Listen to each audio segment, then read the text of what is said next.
The information, case studies, and historical trends presented in this video and the following series are intended strictly for educational and informational purposes only.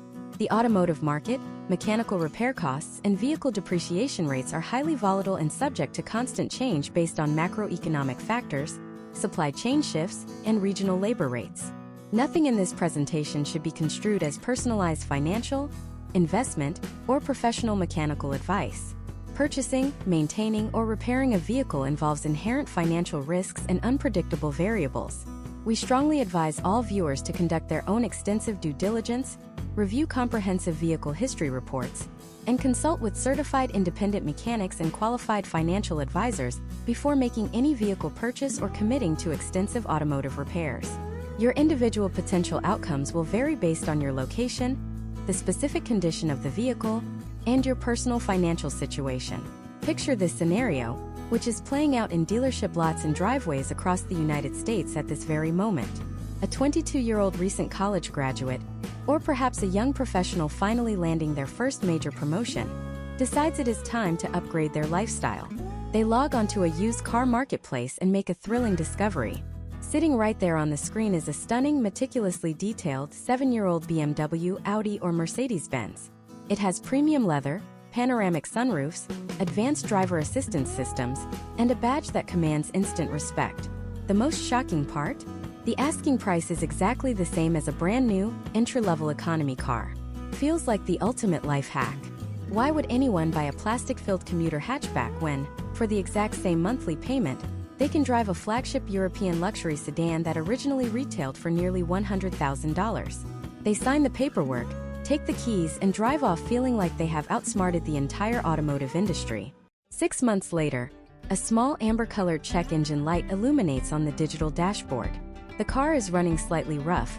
Perhaps there is a subtle hesitation during acceleration, or a faint high-pitched whine coming from under the hood. They take it to the local dealership service center, expecting a routine fix. A few hours later, the service advisor walks out, holding a multi-page diagnostic report, and delivers a quote that instantly drains the color from their face. The repair bill is $4,500. The car needs a new high-pressure fuel pump, the timing chain guides are beginning to disintegrate, and the diagnostic software has flagged 3 separate electrical modules that require reprogramming and replacement. Suddenly, the ultimate life hack transforms into an inescapable financial nightmare. The owner is trapped. They cannot afford the repair out of pocket, but they also cannot sell the car with a glaring check engine light without taking a massive, devastating loss on their negative equity loan. This is not an exaggerated horror story. It is a statistical reality for thousands of American consumers every single year.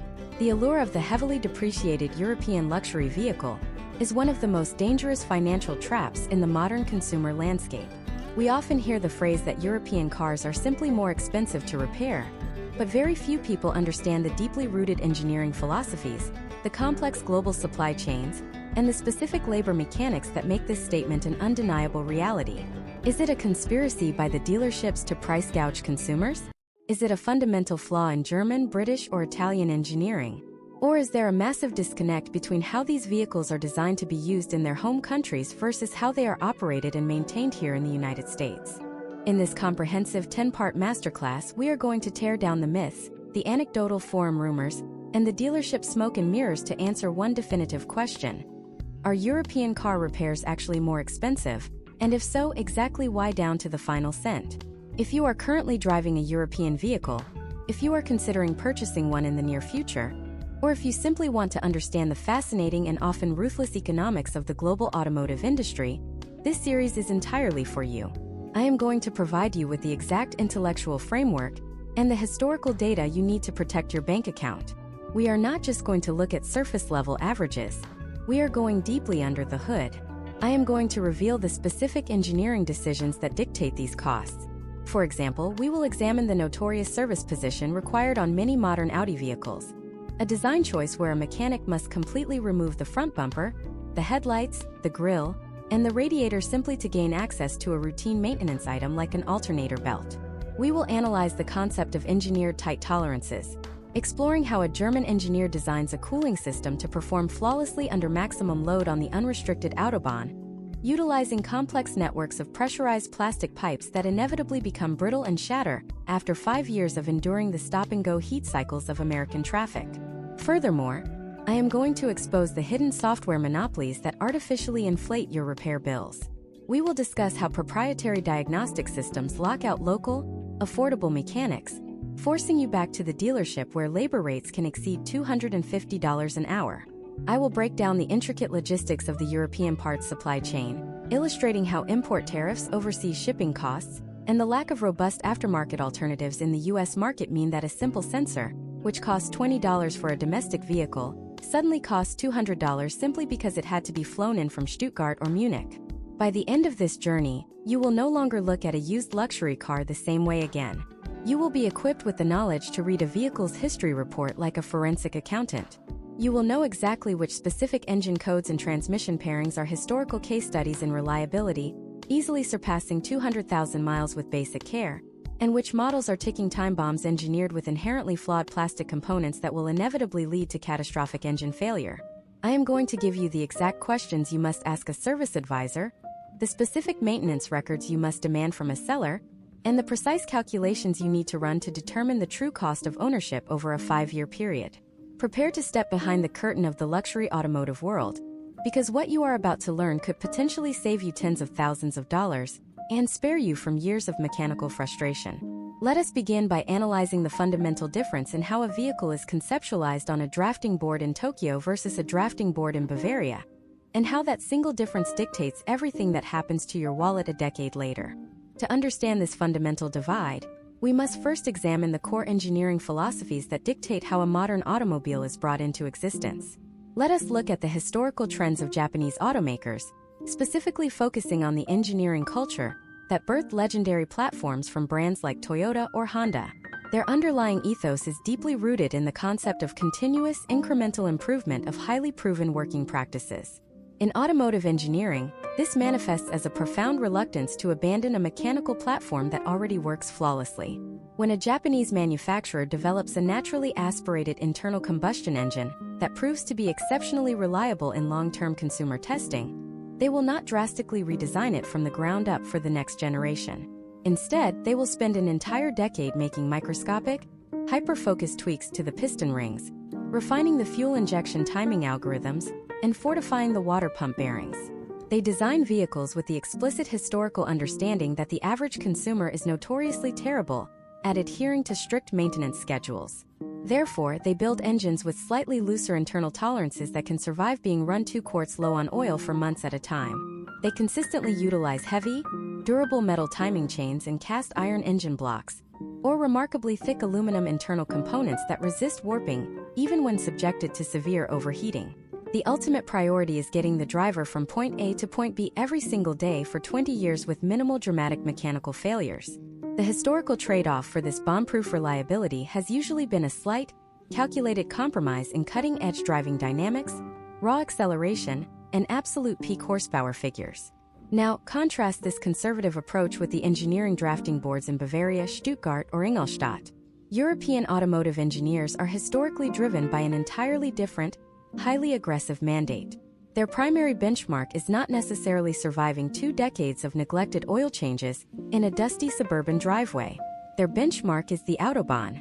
They are tasked with engineering a 2-ton luxury vehicle that can safely, quietly, and comfortably cruise at 130 miles per hour for hours on end, while simultaneously meeting incredibly stringent European Union emissions regulations and delivering top-tier fuel economy to avoid heavy taxation. To achieve this seemingly impossible triad of high-speed performance, serene comfort, and strict environmental efficiency, European engineers must push the absolute boundaries of material science and mechanical complexity.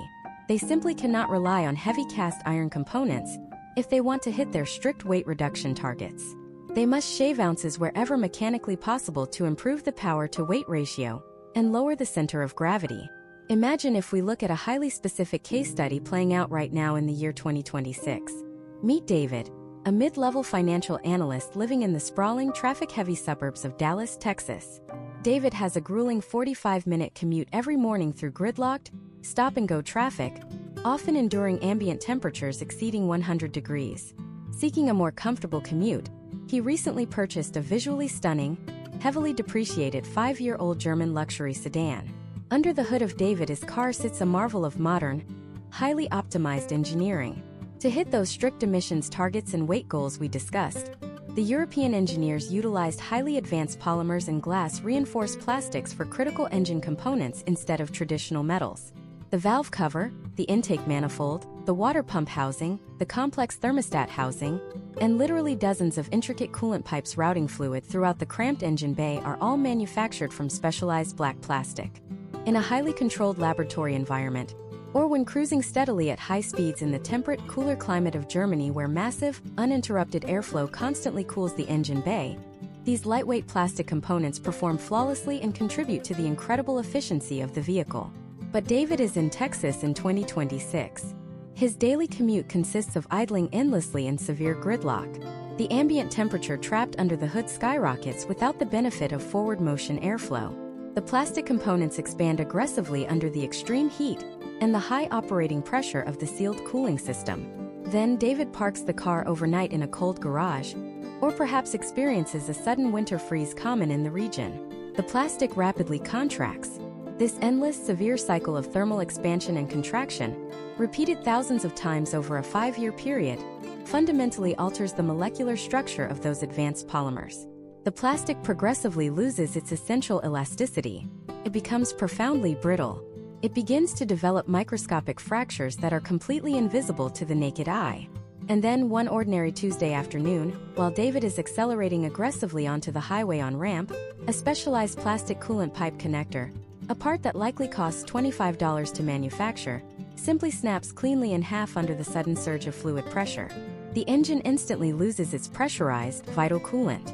Because the engine block is constructed from a specialized ultra-lightweight aluminum alloy designed with incredibly tight, microscopic tolerances for maximum compression and performance, it cannot withstand even a brief, passing moment of severe overheating.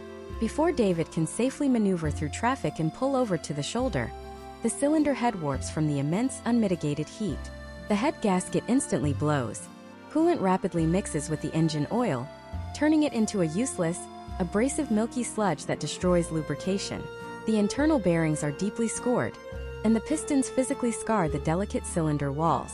A $25 plastic fitting failure has just necessitated a $12,000 complete engine replacement. If David had been driving a historically comparable, conservatively engineered Japanese commuter car, that exact same coolant pipe would have almost certainly been cast from thick aluminum or welded steel. It would have added 2 unnecessary pounds to the overall curb weight of the vehicle, perhaps costing the car a fraction of a mile per gallon in fuel efficiency over its lifespan, and it certainly would not have looked as visually streamlined or highly engineered under the plastic engine cover. But it would have never snapped under the relentless pressure of intense thermal cycling. The European engineers did not intentionally design the plastic pipe to fail in order to maliciously rob David of his savings. They designed it specifically to save weight, reduce emissions, and enhance performance, operating under the strict assumption that the vehicle would be rigorously, painstakingly maintained, and that such vulnerable plastic components might be proactively replaced during a comprehensive 100,000-mile major service interval. This proactive replacement strategy is a standard practice in Germany, but it is a concept almost entirely unheard of and actively avoided in the United States used car market due to the high upfront cost. We must also examine the historical trends of electrical and software complexity, which perfectly mirror this mechanical philosophy. To deliver the whisper-quiet cabin isolation, the adaptive air suspension that magically smooths out road imperfections in milliseconds, and the advanced active safety systems, European manufacturers employ a radically decentralized, incredibly dense network of computer modules. A standard domestic vehicle might utilize 20 centralized computer modules controlling basic functions. A modern European luxury flagship from the early 2020s can easily contain well over 150 distinct, highly specialized electronic control modules. These modules communicate constantly over vast, miles-long networks of delicate fiber optic cables and microscopic copper wiring hidden deep within the floorboards and headliners. When a single module experiences a minor voltage drop from an aging battery or subtle, creeping corrosion from a clogged sunroof drain, it does not just affect one isolated system. It cascades unpredictably through the entire network. A fault in a rear parking sensor module can mysteriously disable the entire dashboard infotainment system, and cause the transmission to lock into a restricted fail-safe mode. Diagnosing this intricate web of data is not a simple matter of plugging in a cheap code reader. It requires proprietary manufacturer-specific diagnostic software interfaces that cost independent repair shops tens of thousands of dollars annually simply to license and maintain. You begin to see how the very pursuit of absolute automotive perfection and cutting-edge innovation inevitably creates a fragile, highly strung ecosystem that is fiercely expensive to untangle when things go wrong. But the engineering philosophy and the exotic materials used are just the foundational, ground-level layer of this complex financial puzzle. Even if you completely understand the vulnerabilities of plastic cooling systems and the delicate nature of fiber optic module networks, you are still entirely at the mercy of a massive geographical and economic reality that you cannot control. Because when that specialized proprietary part inevitably fails in an American driveway, getting a replacement piece into the hands of your local mechanic involves navigating a Byzantine, heavily taxed, and incredibly convoluted global logistics network that heavily impacts the final invoice. Just how much of your massive repair bill is actually dictated by the sheer cost of moving a cardboard box across the Atlantic Ocean? The logistical reality of the global automotive supply chain in the year 2026 is a massive, invisible tax on every single European car owner in the United States. To answer the previous question, we must trace the lifespan of a replacement part from a factory floor in Stuttgart to the service bay of a dealership in the American Midwest. When a domestic vehicle like a Ford or a Chevrolet requires a replacement alternator or a suspension control arm, that component is almost certainly sitting on a shelf in a massive regional distribution warehouse located within a 2-hour drive of the mechanic. The local auto parts store simply puts it on a delivery truck, and it arrives at the repair shop later that exact same afternoon. The shipping cost is negligible, the warehousing costs are distributed across millions of identical parts, and the domestic market is flooded with competing aftermarket manufacturers driving the price down to the absolute lowest viable margin. Now, contrast that hyper-efficient domestic ecosystem with the journey of a proprietary sensor for a German luxury sport utility vehicle. Imagine if we look at a specific case study playing out right now in the sprawling suburbs of Chicago. Meet Sarah, a real estate agent who relies heavily on her meticulously maintained 2019 European luxury crossover to drive clients around the city. One morning, the adaptive cruise control and forward collision warning systems simultaneously fail, illuminating a terrifying array of amber warning lights on her digital dashboard. She takes the vehicle to an independent repair shop specializing in European imports. The diagnostic scan reveals that the forward-facing radar module, mounted discreetly behind the front grille, has failed internally due to moisture intrusion from a heavy Midwestern snowstorm. This is not a generic piece of hardware. It is a highly specialized, tightly regulated safety component. The mechanic searches his domestic supplier databases and discovers a grim historical trend. There are 0 aftermarket alternatives available because the European manufacturer holds incredibly strict international patents on the radar technology and the proprietary software coding embedded within the module. Furthermore, because this specific failure is relatively uncommon, the manufacturer does not keep a large stockpile of these modules in their limited American distribution centers. The part must be ordered directly from the central distribution warehouse in Germany. Let us meticulously break down the potential outcomes of how the cost of this single component explodes as it crosses the Atlantic Ocean. The actual manufacturing cost of the physical radar module might be around $300. However, before it even leaves European soil, it incurs an export administrative fee. Then it is loaded onto a commercial cargo plane. In 2026, international air freight rates for sensitive electronics remain exceptionally high due to fluctuating global fuel costs and ongoing supply chain bottlenecks. That shipping cost adds another $100. Upon arriving at a port of entry in the United States, the part is subjected to automotive import tariffs, adding another layer of taxation to the baseline cost. Once the part officially clears customs, it is transported to the national distributor, and then finally shipped domestically to the mechanic in Chicago. But the financial bleeding does not stop there. The manufacturer marks up the price to cover their massive global logistics infrastructure. The regional distributor takes their percentage. The local dealership network, which often acts as the intermediary for independent shops ordering original equipment manufacturer parts, applies a standard retail markup, often hovering around 40%. By the time that small cardboard box finally arrives at the repair shop a full week later, A component that cost $300 to manufacture now carries a staggering invoice price of $1,200. Sarah is not just paying for the physical radar module. She is directly funding the aviation fuel to fly it across an ocean, the salaries of the customs brokers who cleared it, the massive overhead of the international distribution network, and the profit margins of 3 separate corporate entities standing between the factory and her front bumper. This is the inescapable reality of driving an imported vehicle heavily reliant on proprietary, low-volume replacement parts. Furthermore, the delay itself creates an entirely separate financial penalty. For the entire week that the vehicle of Sarah is waiting for the part to arrive from Germany, it is sitting completely immobilized in the parking lot of the independent repair shop. In the highly competitive world of automotive repair, a dead vehicle occupying valuable real estate is a massive liability. Specialized European repair shops must charge significantly higher baseline labor rates simply to offset the sheer opportunity cost of dealing with agonizingly slow international supply chains. A mechanic cannot turn a profitable margin if their service bays are clogged with dismantled German sedans waiting for specialized hardware to clear customs in New York. To survive as a business, these specialized technicians, who have spent tens of thousands of dollars on European-specific diagnostic tools and mandatory ongoing training, must pass that logistical friction directly onto the consumer in the form of elevated hourly labor rates, routinely exceeding $200 an hour in major metropolitan areas like Chicago. You might logically wonder why Sarah cannot simply search online for a cheaper, recycled part from a local automotive junkyard to bypass this entire international logistical nightmare. While salvaging parts is a completely viable strategy for a 10-year-old domestic pickup truck, it is a massive gamble, and often an outright impossibility, when dealing with modern European electrical architecture. Many of these sophisticated modules are essentially single-use components from a software perspective. Once a radar module and engine control unit, or even a specialized climate control interface is installed and programmed to a specific vehicle at the factory, it is digitally locked to that exact vehicle identification number forever. It becomes completely useless to any other car unless it is subjected to a highly complex, often unauthorized process known as virginizing the module, which carries its own significant risks and potential outcomes of complete, unrecoverable failure. So Sarah is forced to pay the massive markup for the brand new imported component.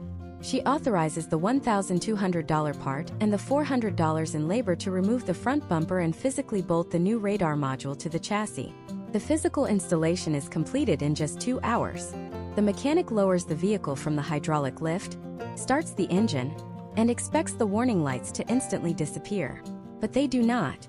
In fact, the dashboard now displays a completely new, more severe warning message, indicating that the vehicle is entirely immobilized and unsafe to drive. The physical repair was flawlessly executed, but the car is completely dead. This brings us to the most guarded, highly lucrative secret of the modern European automotive industry. Why does bolting a brand new, factory original part onto the car trigger a catastrophic system lockdown? And what exactly does a mechanic have to do next that will add hundreds of dollars to the final bill before the car is allowed to move an inch? The answer is a concept formerly known within the automotive engineering industry as component protection, or more colloquially among frustrated technicians as software pairing or module coding. When the mechanic in Chicago physically bolted that highly expensive, imported radar module to the front chassis of the vehicle and securely plugged in the electrical wiring harness, the car did not simply recognize a new part and resume normal operations. Instead, the central gateway module, which acts as the primary neurological hub and secure firewall for the entire vehicle network, immediately detected an unauthorized foreign entity. To understand exactly why this happens, we must examine the historical trends of automotive theft and the subsequent, highly aggressive engineering countermeasures deployed by European manufacturers over the last 2 decades. In the early 2000s, organized crime syndicates frequently targeted premium luxury European vehicles, rapidly stripping them of valuable electronic modules, navigation screens, and specialized control units to sell at a massive profit on the unregulated black market. To combat this highly lucrative illicit trade, German and British engineers fundamentally transformed the passenger vehicle from a simple collection of mechanical parts into a highly secure, cryptographically locked digital network. Every single major electronic module manufactured for these vehicles is now permanently embedded with a unique, serialized digital signature. When the vehicle is originally assembled on the factory floor in Europe, the central computer meticulously memorizes the specific digital signatures of every single component installed on that exact chassis, permanently linking them to the unique vehicle identification number. Therefore, when the mechanic installed the brand new radar module, the central computer interrogated the new component, realized its digital signature did not match the original factory roster, and immediately initiated a localized security lockdown. The vehicle assumes the part is either stolen from another car or is an unauthorized, counterfeit aftermarket component. It completely disables the advanced driver assistance systems and heavily immobilizes the vehicle to prevent potential safety malfunctions or security breaches. To resolve this digital standoff and get the vehicle safely back on the road, the mechanic must now perform a highly complex digital handshake. This is not a procedure that can be accomplished with a standard, inexpensive diagnostic code reader purchased from a local retail auto parts store. It requires the mechanic to utilize a specialized, proprietary diagnostic laptop equipped with the exact same software suite used by the official manufacturer dealership network. In the year 2026, the financial barrier to entry for this specialized software is absolutely staggering for an independent repair shop. To legally access the manufacturer software servers, the shop must pay massive annual licensing fees, which can easily exceed tens of thousands of dollars per individual vehicle brand, alongside purchasing specific, heavily encrypted interface cables that physically connect the laptop to the data port under the dashboard of the vehicle. The mechanic rolls this specialized computer cart over to the vehicle, connects the interface cable, and logs into a highly secure, manufacturer-controlled online portal. The vehicle is then digitally tethered via the internet directly to a massive server farm located thousands of miles away in Germany or the United Kingdom. The manufacturer server communicates directly with the immobilized vehicle in Chicago, verifying the serial number of the newly installed radar module, checking global databases to ensure the part was not previously reported stolen, and confirming it is a genuine, officially licensed factory component. Once the server is completely satisfied with the absolute integrity of the part, it transmits a heavily encrypted unlock code back across the Atlantic Ocean, through the laptop of the mechanic, and deeply down into the central gateway module of the vehicle. The new radar module is finally inducted into the digital roster, the security lockdown is instantly lifted, and the warning lights on the dashboard are permanently extinguished. This entire cryptographic process might only take 30 minutes of actual labor for a highly trained technician, but the financial implications for the consumer are severe. The independent repair shop must directly pass the exorbitant cost of those massive annual software licensing fees onto the customer to remain a viable business. Therefore, the consumer is not just paying for the physical installation of the part, they are billed an additional mandatory module programming fee, which routinely adds anywhere from $150 to $300 to the final invoice simply for the privilege of authenticating the hardware. To truly grasp the inescapable depth of this software monopoly, imagine if we look at a historically simple, purely analog maintenance task that has been entirely co-opted by this exact same engineering philosophy. Consider the case study of Michael, a high school mathematics teacher living in Orlando, Florida. In the sweltering summer of 2026, the factory battery in his 6-year-old European luxury sedan finally fails after enduring years of extreme southern heat and heavy electrical loads. Relying on historical trends of basic car ownership, Michael assumes he can simply visit a local big box retailer, purchase a high-quality replacement battery for $250, and install it himself in his driveway using a basic socket wrench. He successfully swaps the heavy lead-acid battery, tightens the terminal clamps, and starts the engine with a deep sense of satisfaction. However, within 3 weeks, the brand new battery completely boils over, venting highly corrosive sulfuric acid into the trunk compartment and completely failing, leaving him stranded. Michael is furious, assuming he purchased a highly defective battery from the retailer. The reality of the situation is far more insidious. Modern European vehicles utilize an immensely complex system known as Advanced Intelligent Battery Management. As a battery naturally degrades over its lifespan, its internal chemical resistance constantly increases. To ensure the vehicle always has enough electrical power to run its 150 different computer modules without interruption, the alternator gradually and automatically increases its voltage output year after year to push adequate power through the slowly dying battery. When Michael physically installed the brand new battery, he completely failed to realize that the battery management software still remembered the highly degraded state of the old 6-year-old battery. The alternator immediately began bombarding the fresh, highly receptive new battery with maximum charging voltage, effectively cooking the internal chemical cells to death in a matter of days. To properly replace a battery in this highly specific vehicle, Michael was strictly required to connect the car to that same hyper-expensive proprietary diagnostic software and perform a specialized procedure known as battery registration. He needed to digitally inform the central computer that a new power source had been installed, forcing the alternator to reset its charging algorithms back to the gentle factory baseline levels. By attempting to save money with a traditional do-it-yourself repair, Michael destroyed a brand new battery, caused severe acid damage to his vehicle wiring harness, and ultimately had to pay a dealership exorbitant fees to fix the subsequent electrical chaos. This relentless integration of proprietary software into every single facet of the vehicle creates an impenetrable walled garden.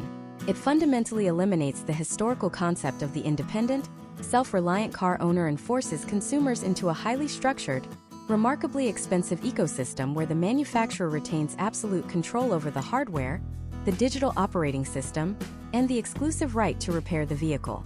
But what happens when this continuous, mandatory cellular connection between your car and the manufacturer servers is utilized for far more than simply verifying replacement parts?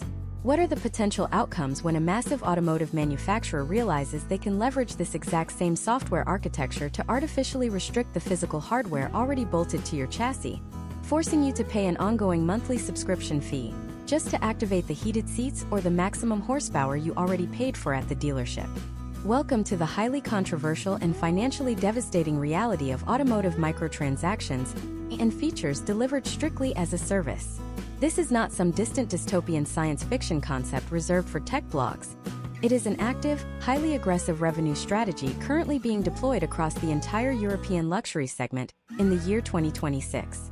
To understand how this fundamentally alters your repair bills, we must look at the historical trends of manufacturing efficiency. Decades ago, when you purchased a vehicle, the transaction was entirely complete the exact moment you drove off the dealership lot.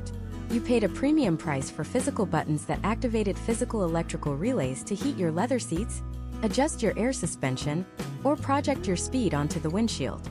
Today, European manufacturers have realized through extensive data analysis that building dozens of different, highly customized physical wire harnesses and hardware configurations on the assembly line is incredibly inefficient and costly. Instead, they have universally adopted a simplified hardware strategy. They now build a single fully loaded hardware configuration for almost every single vehicle rolling off the assembly line.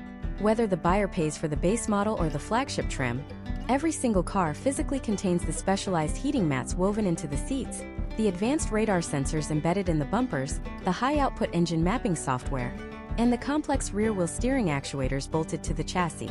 However, if the original buyer did not explicitly pay the massive premium for the luxury package at the exact time of purchase, those expensive physical components simply remain digitally dormant, locked tightly behind an impenetrable software firewall managed by the central computer. Imagine if we examine a specific case study to see how this financially impacts the second-hand market. Meet Kevin, a senior software architect living in the notoriously rainy and cold climate of Seattle, Washington. In 2026, Kevin purchases a lightly used, highly depreciated 3-year-old German luxury electric vehicle from a local independent dealer. The physical interior is flawless. On his first freezing morning commute, Kevin confidently reaches down and presses the physical button clearly integrated into his dashboard to activate the heated steering wheel. But instead of the immediate comfort of a warm steering wheel, Kevin is greeted by a high-definition, unskippable pop-up notification dominating his central infotainment screen.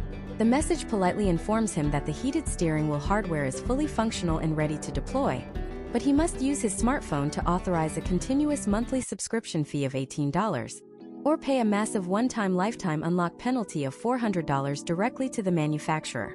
Kevin is understandably enraged by this digital extortion. He physically owns the copper heating elements securely stitched into the leather of his steering wheel.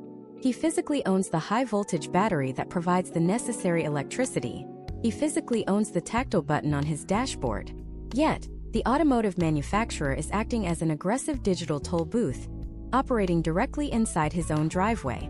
The potential outcomes of this ruthless business model completely disrupt the traditional economics of car ownership. When Kevin purchased the vehicle, the independent dealership absolutely factored the physical presence of those premium features into the total resale value. But Kevin cannot actually utilize the hardware he just financed without paying a secondary, completely invisible tax directly to a corporate headquarters located thousands of miles away in Stuttgart or Munich. Now we must apply this draconian subscription model directly to the core topic of our masterclass, which is the sheer, inescapable cost of mechanical repair. Let us imagine that the physical heating element deeply embedded inside the steering wheel of Kevin fails a year later due to a latent manufacturing defect, causing a short circuit.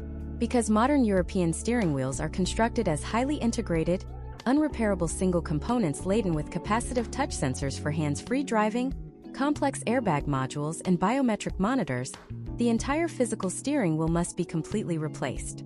The replacement cost for this sophisticated piece of physical hardware is a staggering $2,500. If Kevin wants his dashboard warning lights to turn off and his steering wheel to function properly without error codes, he must pay the $2,500 hardware replacement cost to the specialized repair shop, plus the mandatory module programming fees we discussed in the previous chapter just to digitally mate the new wheel to the chassis. But here is the ultimate, incredibly dark financial twist. Even after Kevin pays nearly $3,000 to purchase and install brand new, factory original heated steering wheel hardware, he still cannot use the actual heat function until he reactivates his $18 monthly software subscription. You are literally forced to pay maximum premium prices to repair highly complex hardware that you are not even legally permitted to use without paying a continuous digital ransom to the manufacturer. This terrifying paradigm is entirely made possible by the persistent, unyielding cellular connection embedded deeply within the telematics control unit of the vehicle. Modern European cars are no longer just mechanical transport devices. They are rolling nodes on a massive global cellular network. They possess their own internal, permanently active subscriber identity modules and communicate constantly 24 hours a day, uploading heavily encrypted telemetry data back to the manufacturer servers.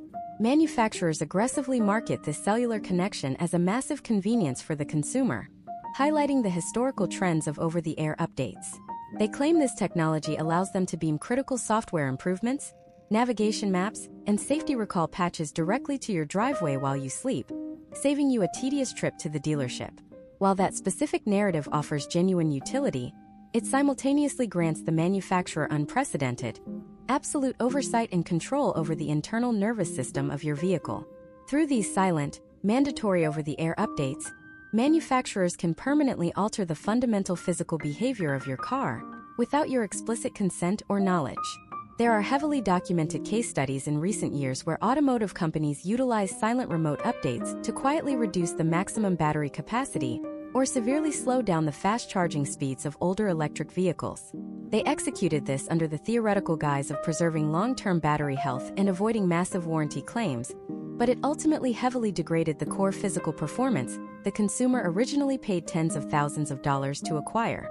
The vehicle you purchase today might physically accelerate, charge, or handle completely differently tomorrow, entirely based on a proprietary software patch pushed remotely from a corporate server. This constant cellular surveillance completely obliterates the traditional, historically sacred relationship between a car owner and their trusted local mechanic. Because the vehicle is constantly verifying its own internal cryptographic integrity with the corporate server, independent technicians are severely restricted in what they can alter, upgrade, or even repair. If an independent software tuner attempts to bypass the subscription firewall to permanently unlock the heated seats for Kevin, the vehicle telematics unit will immediately detect the unauthorized software modification during its next routine cellular handshake. The potential outcomes of this unauthorized bypass are severe and highly punitive. The manufacturer can instantly deploy a targeted remote counter update that completely overrides the modification, permanently locks the infotainment screen with a security warning, flags the specific vehicle identification number in their global database as a compromised asset, and heavily risks voiding the entire remaining powertrain warranty of the vehicle. We are currently witnessing the ultimate, unchecked monopolization of the private automobile, systematically transforming a tangible physical asset into a tightly controlled, heavily licensed digital service where the original manufacturer permanently holds all the cryptographic keys and dictates all the financial rules. But this aggressive, relentless digital lockdown does not merely apply to luxury conveniences like heated leather or ambient interior lighting packages. It has systematically and quietly crept into the most fundamental, historically simple aspects of routine driveway maintenance. What happens when this exact same draconian software architecture is aggressively applied to the most basic mechanical necessity of the internal combustion engine? What exactly occurs in the year 2026 when a simple, $30 driveway oil change suddenly triggers a highly sophisticated digital lockdown that leaves your engine entirely crippled and your vehicle completely immobilized until you surrender it to the dealership service bay. The answer lies in the systematic elimination of the mechanical dipstick and the weaponization of the electronic control unit against the independent vehicle owner. For over a century, the act of changing the engine oil was the fundamental, universally accessible rite of passage for car ownership. You unscrewed a metal drain plug, allowed the old fluid to empty into a pan, replaced a paper filter, poured in fresh synthetic lubricant, and physically checked the level with the metal stick. It was an entirely closed, analog loop that required zero digital intervention. But in the year 2026, European automotive manufacturers have completely rewritten this historical trend, transforming a straightforward mechanical procedure into a highly restricted, heavily encrypted software event. To understand the sheer depth of this engineering shift, we must examine a highly specific case study. Meet Robert, a mechanical engineer living in the sprawling suburbs of Columbus, Ohio. Robert recently purchased a highly depreciated 3-year-old European luxury sport utility vehicle. Relying on decades of personal automotive experience, he decides to perform his own driveway oil change to save money and ensure the job is done with premium fluids. Robert successfully navigates the complex aerodynamic underbody panels, removes the specialized plastic drain plug, which itself is a one-time use component designed to be discarded and replaced at every single service interval, and carefully refills the engine with the exact, highly expensive synthetic oil formulation mandated by the manufacturer. He closes the hood, starts the engine, and fully expects the vehicle to run flawlessly. However, within 30 seconds of the engine idling, the digital dashboard violently illuminates with a catastrophic warning message. The display flashes red, indicating a critical oil pressure malfunction, and the engine immediately defaults into a severely restricted operational state, known as limp mode. The vehicle completely cuts engine power, disables the turbocharger, and limits the top speed to exactly 20 miles per hour, making it entirely unsafe to drive on public roads. Robert is completely baffled. He knows with absolute certainty that the engine has the exact correct amount of premium oil. He did not make a mechanical error. He made a digital error. Modern European engines no longer feature a physical metal dipstick. Instead, they rely on highly sensitive, complex ultrasonic thermal sensors embedded deeply within the oil pan. These sensors do not simply measure the physical volume of the fluid. They constantly analyze the thermal conductivity and electrical capacitance of the oil to estimate its degradation level over thousands of miles. When Robert drained the old oil and poured in the fresh fluid, the physical sensor instantly detected the massive, sudden change in fluid density and temperature. However, because Robert did not possess the proprietary, $10,000 diagnostic computer required to digitally inform the central gateway module that an authorized oil change had just occurred, the vehicle software immediately assumed a catastrophic sensor failure or an unauthorized tampering event. The internal logic dictates that if the oil quality suddenly improves without a corresponding, mathematically verified digital reset code entered by a certified technician, the data must be fundamentally corrupted. Therefore, to protect the incredibly expensive internal components from what it perceives as a critical measurement error, the computer violently shuts down the performance capabilities of the vehicle. Robert is now completely trapped in his own driveway. His perfectly functioning, freshly lubricated engine is a hostage to its own software. The potential outcomes are incredibly bleak and financially punishing. He cannot simply drive to a local auto parts store to buy a generic reset tool, because the manufacturer has heavily encrypted the specific oil service reset protocol behind their secure online firewall. Robert is forced to call a flatbed tow truck, paying $150 to transport his totally immobilized vehicle directly to the dealership service center. Once the vehicle arrives, the dealership technician does not even open the hood to verify the mechanical work Robert performed. Instead, they simply plug their authorized laptop into the dashboard port, navigate to the service bay portal, and execute a 5-minute digital reset procedure that forces the engine computer to accept the new ultrasonic sensor readings. For this brief digital handshake, the dealership charges Robert a mandatory diagnostic fee of $200, plus a mandatory environmental disposal fee, despite Robert having already disposed of his own oil. A simple driveway maintenance task that should have cost $60 in materials has suddenly spiraled into a deeply frustrating $400 ordeal, heavily fortified by an impenetrable wall of proprietary software. This aggressive digital gatekeeping is absolutely not limited to the lubrication system. It has infected every single traditional wear item on the vehicle. Let us examine another historical trend of driveway maintenance that has been completely eradicated by European engineering: the replacement of brake pads. For decades, replacing brake pads required removing the wheel, unbolting the hydraulic caliper, and physically compressing the mechanical piston with a basic metal clamp to make room for the new, thicker friction material. It was a completely physical, highly satisfying afternoon project.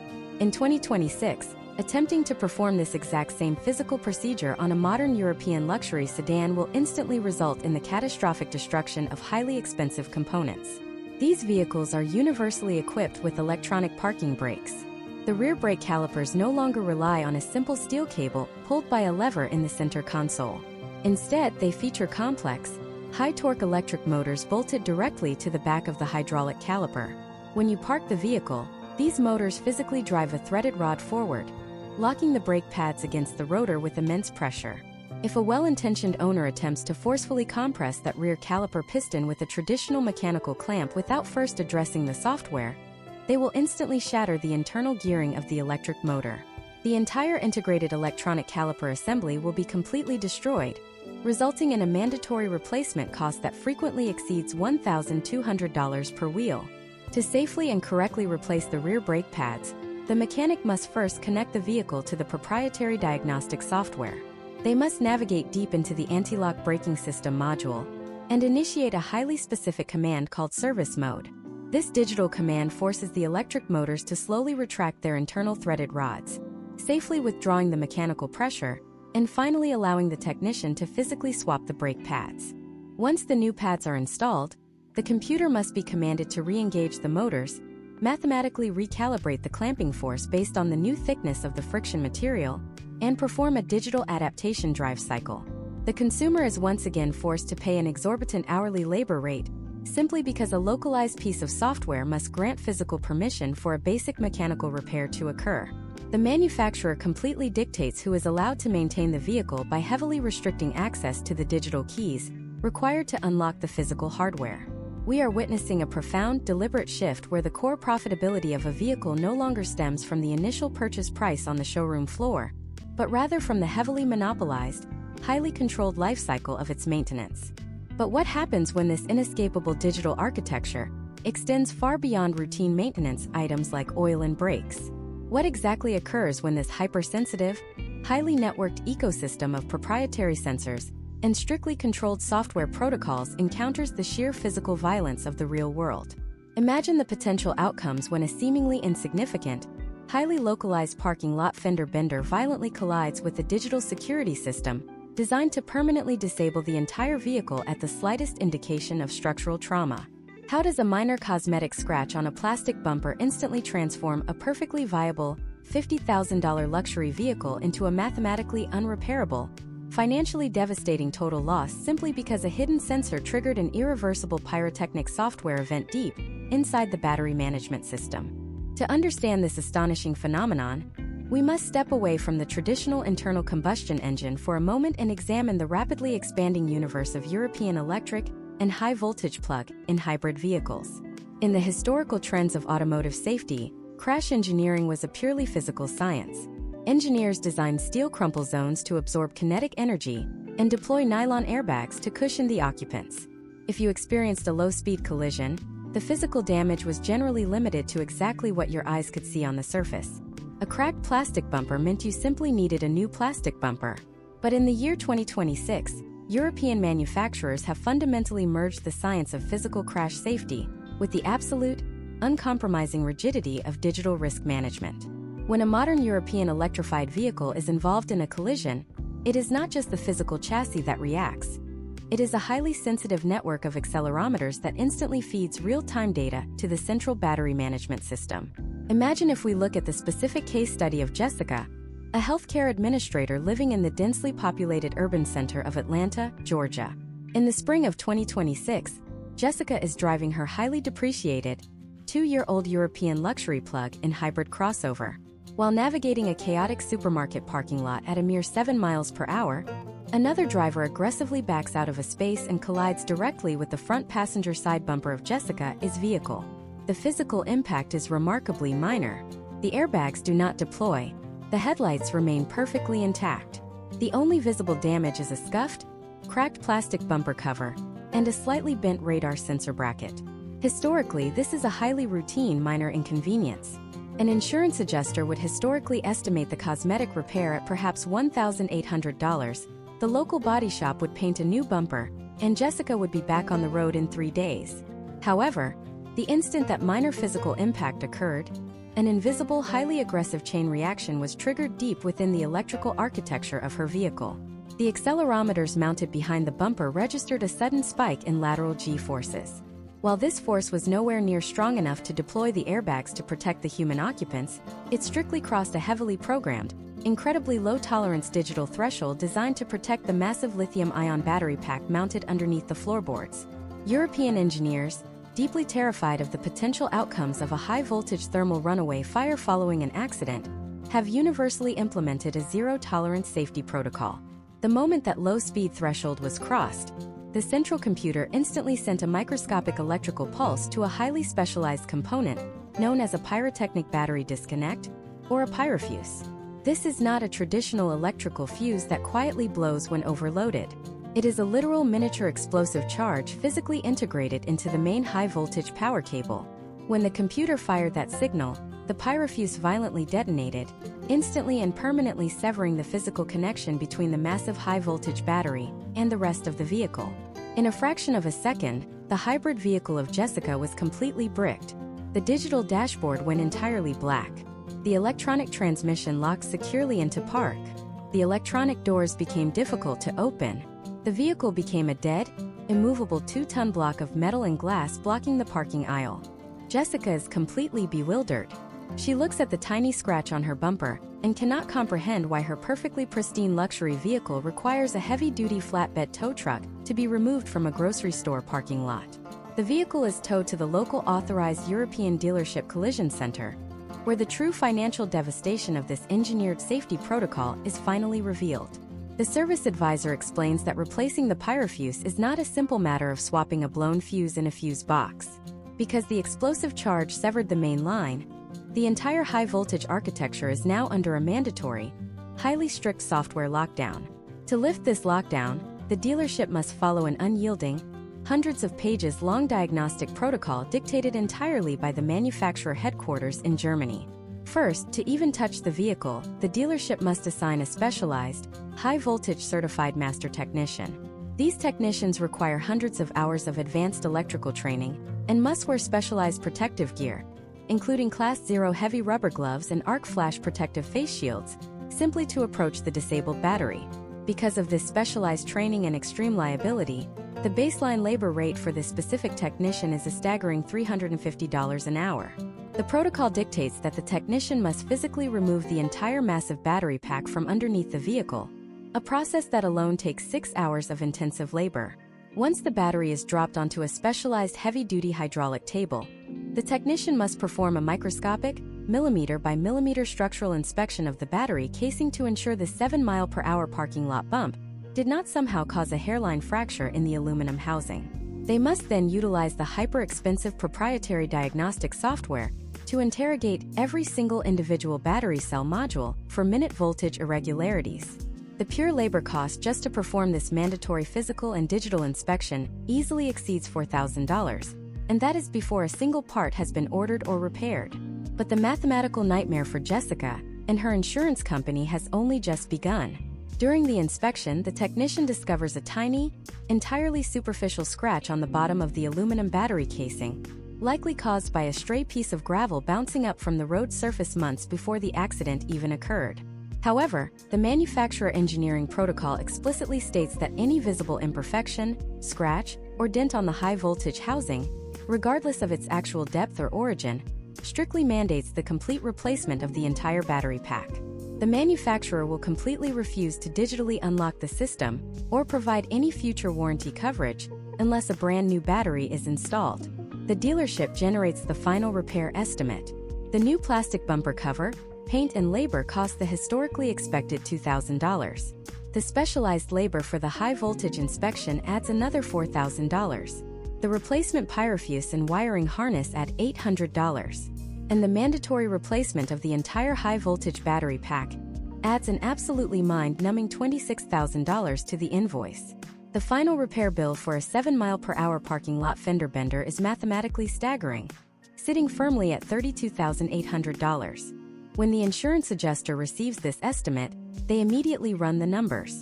The highly depreciated 2-year-old crossover is currently valued on the open market at perhaps $38,000. Because the repair cost exceeds the vast majority of the total value of the vehicle, and because the insurance company absolutely refuses to assume the massive ongoing liability of a potentially compromised high-voltage system, they make the only mathematically sound decision available to them. They declare the perfectly pristine, incredibly luxurious vehicle a complete, catastrophic total loss. A modern engineering marvel featuring flawless leather, a perfectly functioning internal combustion engine, and years of potential life, is financially executed and sent directly to the salvage yard over a cracked piece of plastic and a detonated digital fuse. This absolute zero-tolerance engineering philosophy has fundamentally broken the traditional auto insurance model in the United States, driving up premium costs for every single driver on the road, regardless of what brand of car they drive. But a profoundly fascinating and highly dangerous question remains. When the insurance company pays Jessica her settlement and hauls that seemingly destroyed luxury crossover away on a flatbed, it does not simply cease to exist. It enters a massive, highly lucrative, and deeply unregulated secondary salvage market. There is a sprawling underground economy of rogue mechanics, unregulated software hackers, and independent rebuilders who specialize in buying these digitally bricked, structurally sound vehicles for pennies on the dollar. How exactly are these underground rebuilders mathematically bypassing the impenetrable security firewalls of the European manufacturers? What deeply terrifying physical risks are they taking to silently weld these exploded pyrofuses back together in dark garages?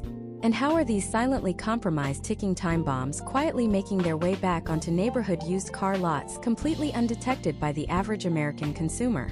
To fully comprehend the sheer scale of this invisible automotive black market, we must first examine the sprawling logistics of the American salvage auction system in the year 2026. When the insurance company declares that perfectly pristine luxury crossover a total loss due to a detonated pyrofuse, the vehicle does not simply go to a crusher to be recycled.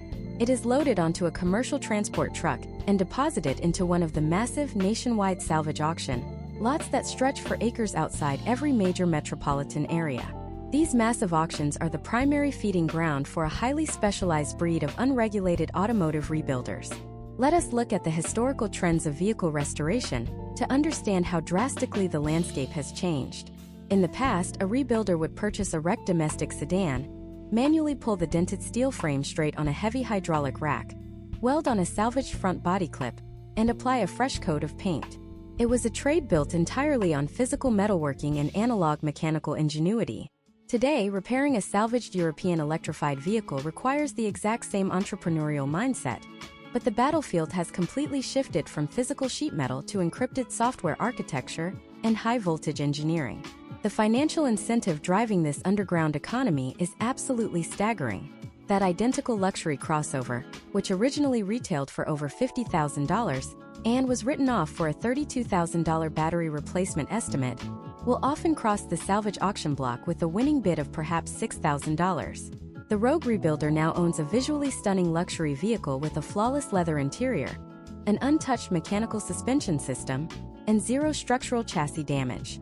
Their sole objective is to make the dashboard warning lights permanently disappear and force the central computer to allow the electronic transmission to shift into drive, spending the absolute minimum amount of money possible in the process. They absolutely cannot take the vehicle to a certified manufacturer dealership because the global corporate database has already permanently flagged the vehicle identification number as a catastrophic high-voltage total loss. The dealership would immediately impound the vehicle or outright refuse service entirely due to extreme liability.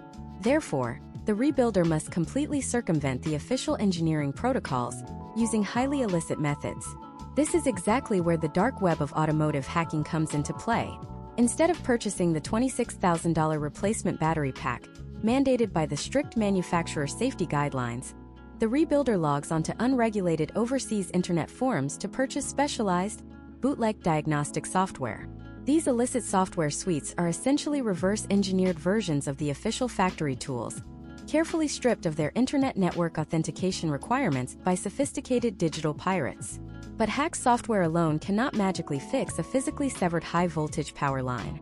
The rebuilder must directly address the detonated pyrofuse. This is where the potential outcomes become deeply terrifying for the future consumer. Rather than replacing the highly sensitive, explosive safety device, an unscrupulous rebuilder will simply remove the blown pyrofuse entirely.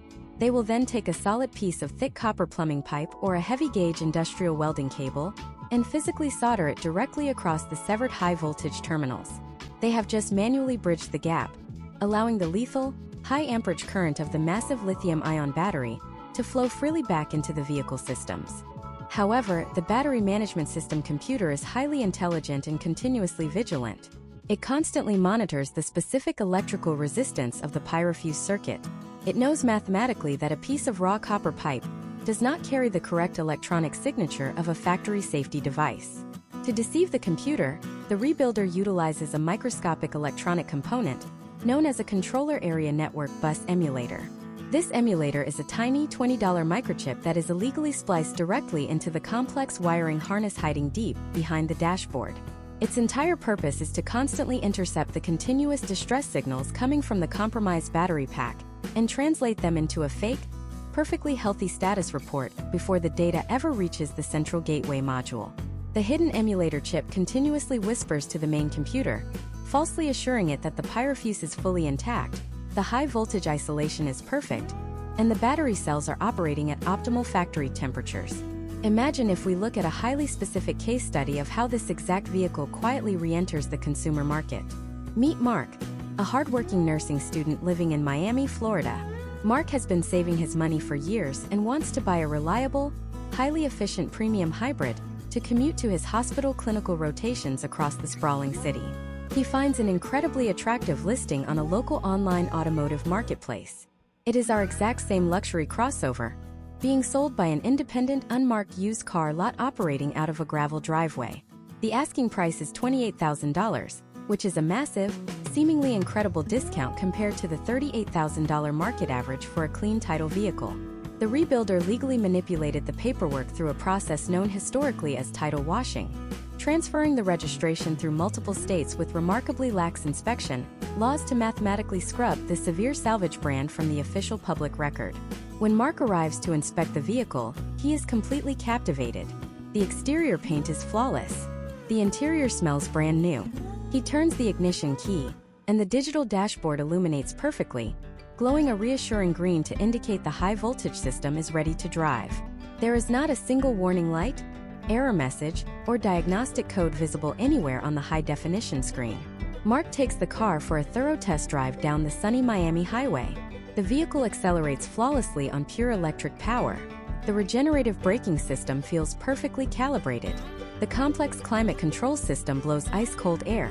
To the naked eye, and even to a standard, off-the-shelf diagnostic code reader that Mark smartly brought along from a local auto parts store, the vehicle appears to be an absolute masterpiece of pristine European engineering.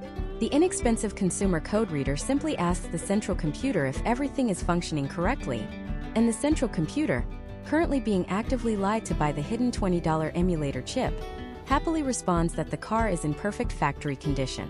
Mark hands over a cashier check for $28,000, completely unaware that he has just purchased a mathematically compromised, entirely uninsurable ticking time bomb.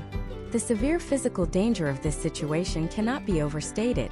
By physically bypassing the pyrofuse with a solid piece of copper, the rogue rebuilder has completely removed the singular, vital safety mechanism designed to protect the vehicle from a catastrophic thermal event.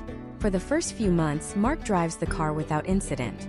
But then the extreme summer heat of Florida begins to take its toll on the high-voltage battery pack, which was never properly inspected or structurally tested after that initial parking lot collision. One afternoon, while Mark is utilizing a high-output, direct current fast-charging station to rapidly fill the battery, a single slightly damaged lithium-ion cell deep within the aluminum housing begins to overheat. In a factory-original vehicle, the battery management system would immediately detect this dangerous temperature spike, instantly trigger the pyrofuse to sever the electrical connection, and safely shut down the charging process to prevent a massive fire. But in the vehicle of Mark, the safety system has been entirely lobotomized. The hidden emulator chip continues to blindly broadcast a fake digital signal, stating the internal battery temperature is perfectly normal. The commercial fast charger continues to aggressively pump massive amounts of electricity into the failing cell. The pyrofuse, replaced by a solid chunk of thick copper, fundamentally cannot sever the physical connection. The damaged cell inevitably reaches critical mass and enters a state of uncontrollable thermal runaway.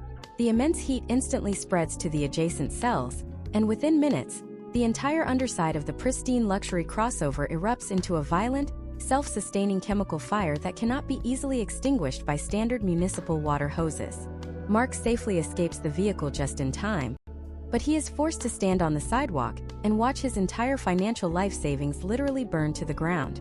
When the insurance investigators inevitably tear through the charred, metallic remains and discover the melted copper pipe and the illegal emulator chip wired into the dashboard harness, they completely deny his entire claim due to unauthorized, extreme mechanical tampering. Mark is left without a vehicle, without his $28,000, and is still legally responsible for paying off the remainder of the massive personal bank loan he took out to purchase the car. This terrifying scenario is playing out with increasing frequency as the first generation of incredibly complex European electrified vehicles rapidly enter the heavily unregulated secondary market. The traditional historical methods of protecting yourself, such as purchasing a commercial vehicle history report or having a standard neighborhood mechanic look under the hood, are absolutely useless against this level of sophisticated digital spoofing. A clean history report simply means the severe accident was never officially reported to a specific centralized database, and a standard mechanic simply does not have the highly specialized training or the advanced cryptographic software required to detect a hidden emulator chip actively lying to the system. So, how can you possibly defend yourself against this invisible threat? If the dashboard is lying, if the central computer is lying, and if the physical metal looks absolutely perfect, what is the single, undeniable method to expose a digitally washed vehicle before you hand over your hard-earned money? The answer lies hidden in a deeply buried, highly obscure data log that rogue mechanics fundamentally cannot erase or manipulate, and knowing exactly how to force the vehicle to reveal this secret log is the absolute only thing standing between you and complete financial ruin. The absolute only defense against this unprecedented level of digital deception is a process that accesses the permanent, unalterable memory sectors hidden deep within the vehicle network. To understand how this works, we must analyze the historical trends of automotive safety legislation and redundant engineering. When European engineers design a vehicle capable of making life or death decisions regarding airbag deployment and high-voltage battery management, they do not rely on a single, easily manipulated computer chip. They utilize a highly complex system of redundant data storage across multiple, physically separated control modules. Even if a rogue rebuilder successfully installs an illegal emulator behind the dashboard to broadcast fake health signals to the central computer, they cannot easily erase the hard-coded, permanent event logs stored in the secondary safety systems. Specifically, we are talking about the supplemental restraint system module and the deeply buried crash data recorder. These specific computer modules utilize a specialized type of hardware known as write-once-read mini memory. In the event of a physical impact, even a low-speed parking lot collision that detonates a pyrofuse but fails to deploy the airbags, the accelerometers send a permanent mathematical snapshot of that exact millisecond to these secure memory sectors. This snapshot records the exact vehicle speed, the precise angle of impact, the sheer gravitational force of the collision, and the exact status of the high-voltage safety disconnect. Once that data is written into the silicon architecture of the module, it is physically locked. It cannot be rewritten, deleted, or spoofed by a $20 internet emulator. It is a permanent digital scar that will remain with the vehicle for the entirety of its mechanical lifespan. Imagine if we examine a specific case study playing out in the year 2026 to see exactly how this hidden data saves a consumer from catastrophic financial ruin. Meet Emily, a freelance architect living in Denver, Colorado. Emily is highly successful and decides to reward herself by purchasing a beautiful, heavily depreciated 3-year-old European luxury sports sedan. She finds a stunning example on an independent used car lot. The exterior is flawless, the leather interior smells brand new, and the digital dashboard is completely free of any warning lights. The charismatic salesman shows her a completely blank vehicle history report, heavily implying that the car has a perfect, incident-free past. Relying on historical trends of consumer behavior, Most buyers would simply take the car for a quick test drive, negotiate the price, and sign the financing paperwork. But Emily is exceptionally diligent and understands the potential outcomes of buying a highly complex machine without absolute verification. Before handing over a single dollar, she mandates a strict condition of the sale. She insists on taking the vehicle to an independent, certified European automotive specialist for a comprehensive pre-purchase inspection. This is not a standard $50 visual inspection where a mechanic simply looks at the brake pads and checks the oil level. This is a highly rigorous $300 forensic digital examination. Emily drops the car off with the specialist, who immediately connects a legitimate, fully licensed $30,000 factory diagnostic system directly to the internal network of the vehicle. The specialist does not merely look at the surface-level emission codes. They perform a deep network interrogation, specifically targeting the redundant memory modules. The first thing the specialist checks is a metric known as module operating hours. Every single computer module in a European vehicle strictly records the exact number of hours it has been powered on. The specialist compares the operating hours of the transmission control unit with the operating hours of the anti-lock braking system and the digital instrument cluster. If a rebuilder swapped a damaged instrument cluster with a junkyard part to fraudulently lower the displayed mileage, the operating hours will mathematically mismatch, instantly exposing the severe tampering. In the case of Emily, the operating hours match perfectly, indicating the mileage is accurate. However, the specialist then navigates deep into the supplemental restraint system module to review the permanent crash data history. Suddenly, the screen populates with a massive, undeletable red flag. The factory software reveals that exactly 8 months ago, at 14,000 miles, the vehicle experienced a lateral impact generating 12 gs of force. The data log confirms that while the airbags were not commanded to deploy, the pyrotechnic battery disconnect was permanently fired. The specialist then physically inspects the high-voltage wiring harness running beneath the floorboards and discovers the illegal, deeply hidden copper bypass and the spliced emulator chip actively lying to the main computer. The specialist prints out a highly detailed, 40-page diagnostic report and hands it to Emily. The report definitively proves that the pristine, beautiful luxury sedan sitting in the service bay is actually a structurally compromised, heavily manipulated salvage vehicle that poses an extreme, imminent fire hazard. The completely blank commercial vehicle history report simply meant that the rogue rebuilder never formally reported the initial parking lot accident to an insurance company or a municipal police department, allowing the severe damage to remain entirely invisible to the public record. Because Emily invested $300 in a forensic factory-level diagnostic scan, she successfully avoided securing a massive $30,000 bank loan on a worthless, uninsurable ticking time bomb. This case study absolutely highlights the golden rule of surviving the modern European used car market.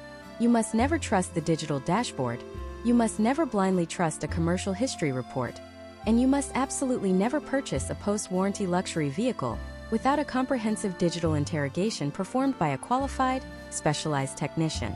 The initial cost of this deep diagnostic scan is not an expense. It is the ultimate, mandatory insurance policy against a devastating financial catastrophe. But let us assume you follow all of these strict guidelines. You conduct your due diligence.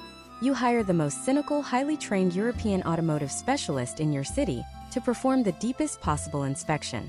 They thoroughly interrogate the permanent memory logs, they verify the operating hours of every single module, and they confirm with absolute certainty that the vehicle has never been in an accident, has never been digitally manipulated, and has been meticulously maintained by the previous owner with complete service records.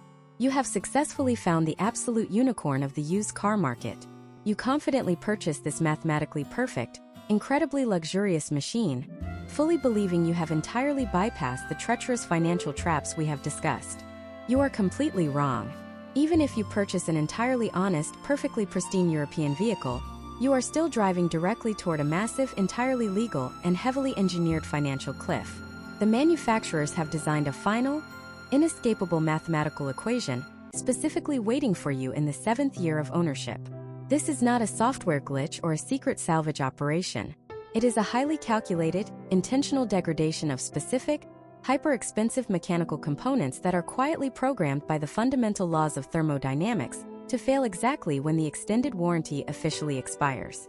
What exactly is this engineered obsolescence? How do you calculate the true, devastating cost of this scheduled mechanical catastrophe? And is there absolutely any mathematical scenario where buying a heavily depreciated European luxury car actually makes financial sense for the average American consumer? To uncover this engineered expiration date, we must examine the intersection of advanced material science and the specific financial structure of the global new car market. The entire European luxury automotive industry is historically built upon the foundation of the 3-year or 4-year lease cycle. When these manufacturers design a flagship sedan or a luxury sport utility vehicle, their primary financial objective is absolutely not to ensure the vehicle operates flawlessly for 15 years. Their objective is to ensure it performs with breathtaking perfection for exactly the duration of that initial factory warranty and the subsequent certified pre-owned extension. After that precise window closes, the vehicle enters a phase driven by the inescapable laws of thermodynamics and the degradation of a very specific compound known as glass fiber reinforced polyamide, commonly referred to as nylon 66. European engineers utilize nylon 66 extensively throughout the engine bay. They use it to mold complex intake manifolds, water pump housings, thermostat assemblies, and the crucial cooling pipes that snake around the incredibly hot turbochargers. During the initial 4 years of ownership, this advanced plastic is a miracle of engineering, offering incredible strength while shaving critical pounds off the front of the vehicle to improve handling dynamics. However, based on historical trends of material science, this specific polymer has a highly predictable lifespan when subjected to the extreme thermal cycling of an internal combustion engine. Every time you start the car and drive in heavy traffic, the plastic expands under the immense heat and pressure. When you park, it rapidly cools and contracts. The engineers mathematically understand exactly how many of these thermal cycles the polymer can endure before the chemical bonds begin to permanently break down. By the time the vehicle reaches its 7th year on the road, which is exactly when it is heavily depreciated and sitting on a used car lot looking like an incredible bargain, that plastic has become profoundly brittle. It is no longer a durable component. It is a structural liability waiting for a single microscopic stress fracture.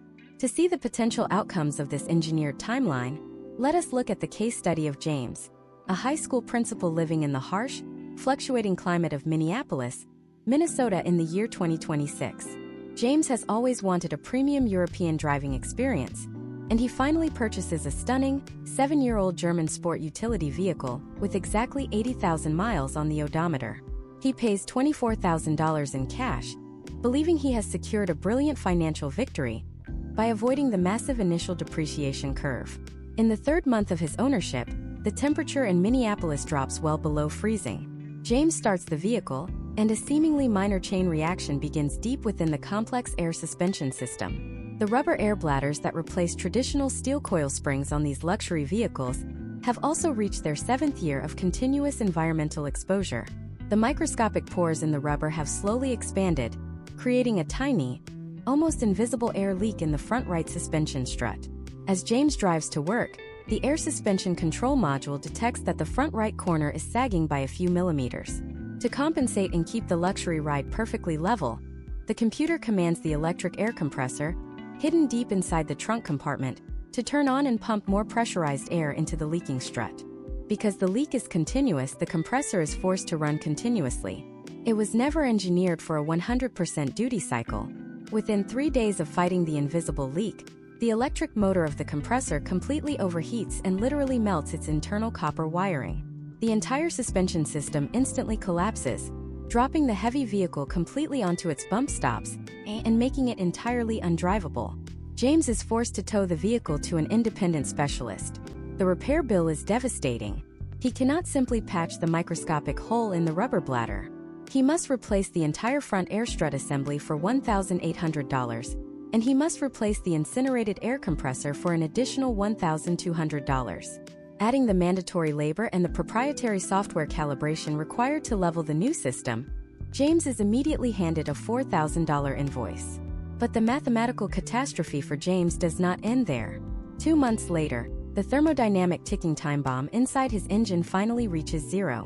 Modern European engines utilize incredibly long, highly complex metal timing chains to keep the internal valves and pistons operating in perfect synchronization.